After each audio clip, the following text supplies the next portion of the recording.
Good evening and salutations, my YNR fans. This episode was interesting in a weird way. I'm still getting used to the pace of this show, but the way that they put together this episode today was just very odd to me. Usually, you have about at the bare minimum three storylines. Sometimes they just kind of just cram all the characters in together, like they do with GH. Um, but this episode dealt with two storylines. You had the Abbotts and you had Phyllis, and then you had the Newmans, and then you had Ashlyn. Um, I thought that was a very interesting way of telling this, of doing the story today. Um, let's start off with the Abbotts. So Jack pretty much catches, everyone up to speed, Billy and Tracy, that, he's going to be going to LA to get answers, about what happened to Chemo and just kind of, get some, I guess, sense of closure. And, Tracy and Billy wants to both go with him. And like, listen, you're going to sit there and need your family to go with you. Um, and, when Phyllis is like, I should go too, Billy's like, yeah, no, because we're family and you're well, you're Phyllis. Um, and, they're like, yo, listen, we got experience. We have experience dealing with the loss of a child. We can really sit there and kind of help you navigate through this whole thing. But Jack is like, listen, I trust her. I want her to go. I don't want to sit there and put all this stuff on y'all. And he pretty much made up his mind.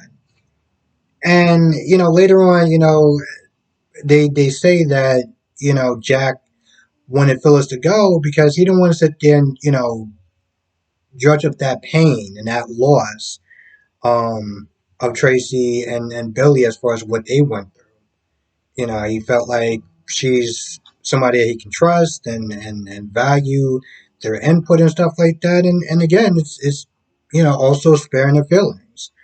So even though Billy and Tracy are kind of like, all right, whatever, like they want to go, but they're going to sit there and respect his wishes. Um, Tracy kind of has a conversation with her later on. Well, hell, tell you the truth, after she leaves and gets some stuff from the hotel, Tracy goes to get her some food, go get them some food. And so she walks up and she's about to say something, and automatically, but it was like, well, listen, I'm going, you said I'm going to go, and this, that, and the third. I was like, maybe you should have probably just heard her out already. But then again, I don't know Phyllis' history um, with Tracy. I know that Phyllis has kind of done Jack dirty, and I can imagine that, his sister was not too happy about that. But when she actually gets a chance to, speak, she's like, listen, I think it's a good idea for you to go. You're gonna sit there and have his back and stuff like that. I understand that Jack doesn't want us to go for X and Y reasons. So, at the end of the day, she's like, yo, just sit there and look out for him. So he decides to go and he goes with Phyllis. And I honestly tell you the truth, I'm glad that he took somebody there. Because that whole text messaging and being like, hey, listen, you'll find out what you need when you get here. And if you don't come, you're gonna be missing out on something special or whatever. That's not the words that they said in the text, but again, you don't just sit there and get a text from like another city and be like, all right, cool, I'm just gonna go down there because I mean, I should tell you too, a scam is probably the least thing um as far as bad that would sit there and happen. I'm just gonna think more like, I don't know, human trafficking, um robbing him for his organs and putting him on the black market. I'm sitting there thinking of worse because I'm like, this person's being very shady. But anyway, Phyllis agrees to go with him, so it should be interesting at the very least. I'm wondering, are they going to sit there and do a crossover? But I doubt it. I doubt it. I really do doubt it. I think, I don't know if just the whole the thing that's going on right now starts with a C. I don't know if that's the reason why they may not sit there and do it, or they just may want to kind of do their own thing. And to be fair, I guess I can see a reason for them not to do a crossover. It's just when I started watching this, they've probably been doing like crossovers left and right. So it's like now that I'm here, it's like all right, cool. So we're gonna get that crossover. Oh, you guys ain't doing crossovers anymore. Oh, okay, that sucks. Now on the other side of town, you got Victoria that was sitting there talking to Nikki real quick. Nikki was sitting there asking how was Ashlyn doing and stuff like that, and she's like, yeah, he's fine, and she kind of just exits out of there really quick. And Nikki remember having a conversation with Victor about Ashlyn and him lying about his disease or whatever. And the conversation was more like, well, she kept asking those questions. Like, remember, I think I don't know if this was last night or maybe the day before, but I remember seeing that they calling her, well, not calling her a dingbat, but just asking very dingbackish kind of questions. Like why would he sit there and fake a, why would he sit there and fake an illness? Like what would he have to gain and this, that, and the third? And I'm like, control over both companies. I mean, no normal insane person would sit there and lie about something that affects millions of people, if not direct, then by at least somebody that, someone knows. But if you are a terrible human scumbag, yeah, I can totally sit there and say that's possible. So she later gets down to the office and she overhears that, you know, um, Aslan's new title is going to be CEO, and she's just kind of surprised about that. And what she tells, she's like, does your father know? And Victoria's like, well, he doesn't need to know this, that, and the third. We made that decision without him. I'm running the company or whatever. Like, this is my choice. But at this point, I feel like Nikki is probably more on board with finding out more stuff about Aslan than before. Before, she was like, well, why would you sit there and drag up his past again and put all this pain and hurt, towards our daughter's happiness? I'm like, I'm pretty sure he's not there trying to protect his daughter and her happiness and her like sanity.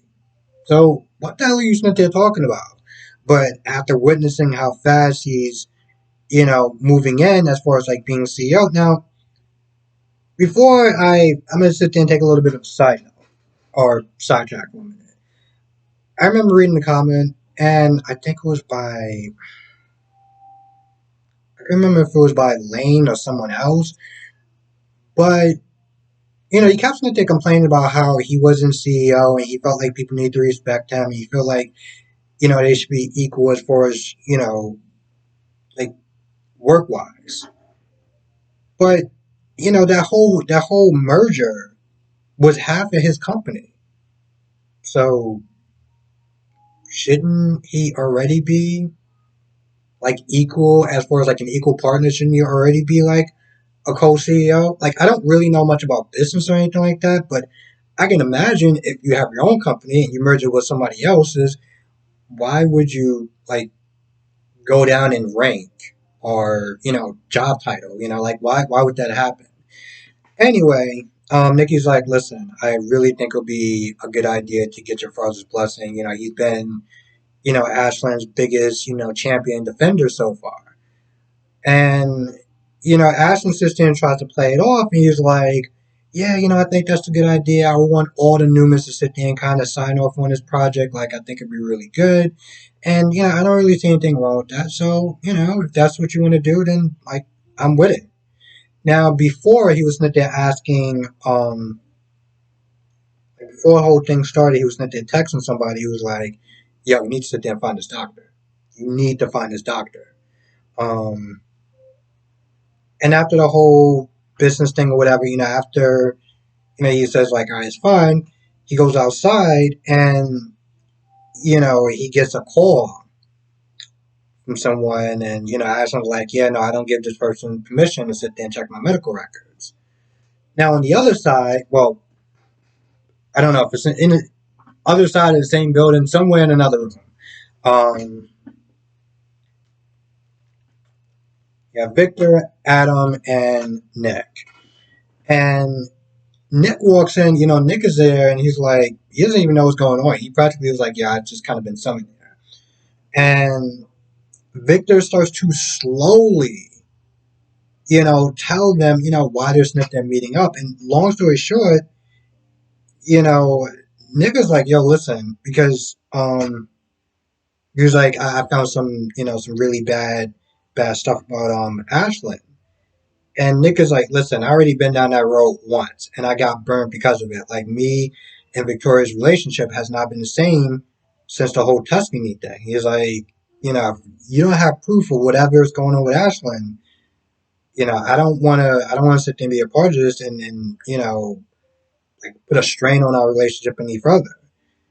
And here's the thing, I gotta sit there and give this man props because the way that she kicked her brother to the curb just for Cynthia trying to look out for him, just for Cynthia trying to look out for her, was absolutely disgusting. I mean, when I started watching the show, and I think this was around a time where he was finding out more stuff about Ashland as far as his past and all this very shady stuff that he was keeping from her, and he told her about this, like the fact that like she was he's Cynthia lying. She just got, this attitude towards him and practically kicked him out of the wedding. Only invited him in there, not really because she wanted him there, but more to appease their parents. And I'm like, damn, girl. Like, for me personally, I'll be like, yo, listen, I try to help you out, and this is how you want to act. Nah, we good. But um, eventually, Victor does get to the point where he tells them both that Ashton's been sent there faking his illness, and he's getting confirmation, whatever, from like once he gets the confirmation from the doctor, um, he's going to sit there and I guess take him down or whatever. Now, Adam really brought up some very interesting questions because Adam was like, listen, okay, I get that the people in Peru, whatever, the doctor kind of signed off on this whole, um, faking the medical records. But then what about the doctors out here? What about Nate? Like how what I'm saying? Like how many people are in his pocket? And when he brought up Nate, Victor was like, yeah, um, I guess like um, he was like he pretty much Victor was like, yeah, I don't think that Nate knows about it. Which in some ways is kind of hard for him to not know because he was his doctor. And I get that he's getting medical records from, the people in Peru or whatever, but I would sit there and think that like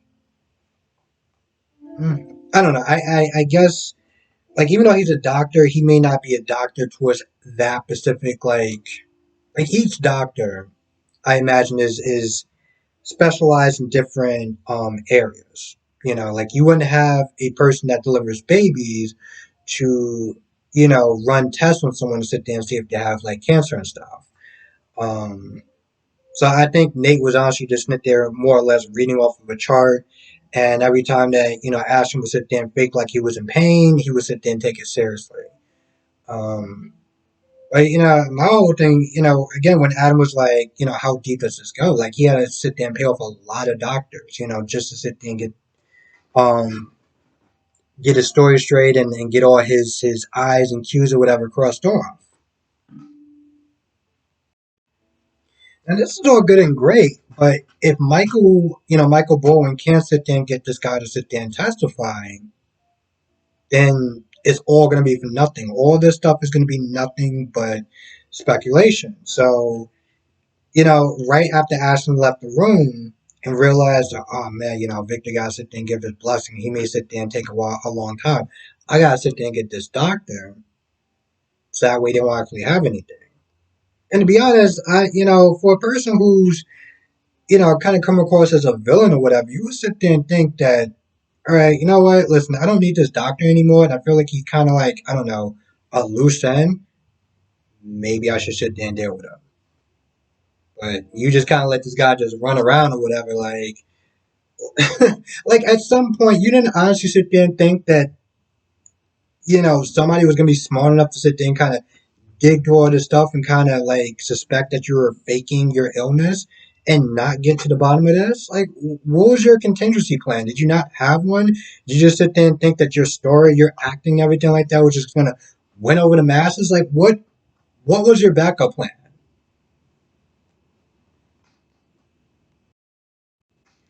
I gotta sit there and say, when I saw the previews and Victor was like, all hell's gonna break loose, he is right about that. All hell will break loose. Rather, Victor finds the proof that he needs or not, all hell will break loose. Um, I think that's gonna do it. Yeah, I think that's gonna do it. So, with that being said, I'm gonna go. I want to thank you for watching. Be safe. Limit your thoughts down in the comment section below, and I will see you in the next video.